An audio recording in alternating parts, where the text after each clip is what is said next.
নির্বিশেষে সবাই ঐক্যবদ্ধভাবে যেভাবে ভারতবর্ষের বিভিন্ন স্থানে শান্তি মিছিল আর মুসলিম পার্সোনাল লগকেও যেভাবে আন্দোলনের কথা হয়েছে, আমরা দেশের আইন কানুন মানিয়া, দেশের সংবিধান মানিয়া আমরা আন্দোলন চালাইয়া যাইব। আমরা এই ন্যায্য দাবি, আমরা দাবি মানতে লাগবো। যেটা সংবিধান বিরোধী এই আইন আমরা কোনো অবস্থাতে মানিয়ে নিতে চাই না। আমরা এই ভারতের কেন্দ্রীয় সরকারের কাছে দাবি জানাচ্ছি, যেহেতু আমরা হক সম্পত্তি শত শত বছর আগের এবং সেই হক সম্পত্তি দ্বারা আমাদের ধর্মীয় স্থানগুলো পরিচালনা হয়ে আসছে, তাই আমি অনুরোধ করবো আমাদের সেই ধর্মীয় স্থানের উপর আপনারা কোনো আঘাত আনবেন না।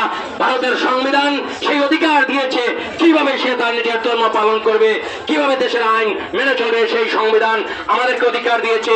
কিন্তু এই যে দাবি হঠাৎ এই বিল যে উপস্থাপন করা হলো, সেটা কোনো অবস্থাতে মেনে নিতে পারছি না। এই দাবিটা শুধু এই যে বিলের বিপক্ষে শুধু যে খালি মুসলমানরা সংগ্রাম করে তা নয়, দেশের জাতি ধর্ম বর্ণ ভাষা নির্বিশেষে গণতন্ত্র বিশ্বাসী, ধর্ম নিরপেক্ষ বিশ্বাসী যত দল মত আছে সবাই এর বিপক্ষে আওয়াজ তুলেছেন। সংসদে সাংসদরা আওয়াজ তুলেছেন। আমাদের সেই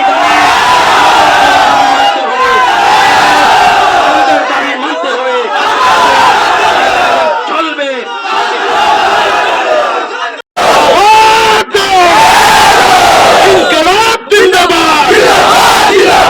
হিন্দুস্তান জিন্দাবাদ, ভারতবর্ষের ধর্মনিরপেক্ষ মানুষ জিন্দাবাদ, মুসলিম ঐক্য জিন্দাবাদ, ভারত সরকার হায় হায়, এই কালো আইন প্রত্যাহার করতে হবে, এই কালো আইন প্রত্যাহার করতে হবে।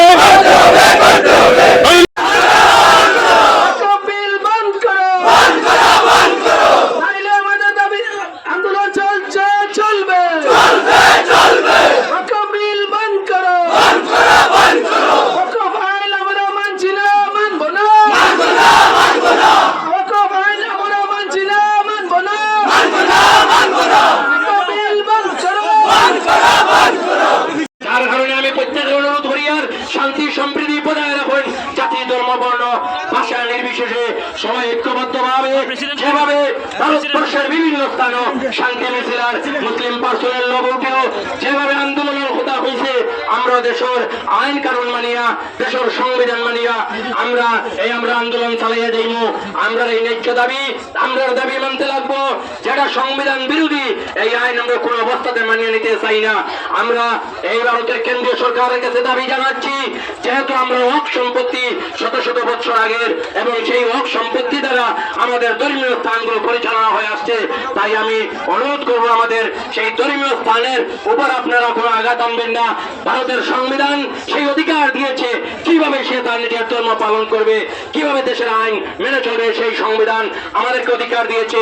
কিন্তু এই যে দাবি হঠাৎ এই বিল যে উপস্থাপন করা হলো, সেটা কোনো অবস্থাতে মেনে নিতে পারছি না।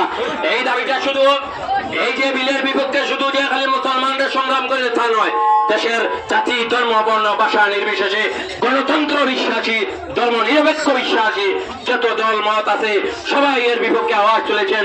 সংসদে সাংসদরা আওয়াজ তুলেছেন। আমাদের সেই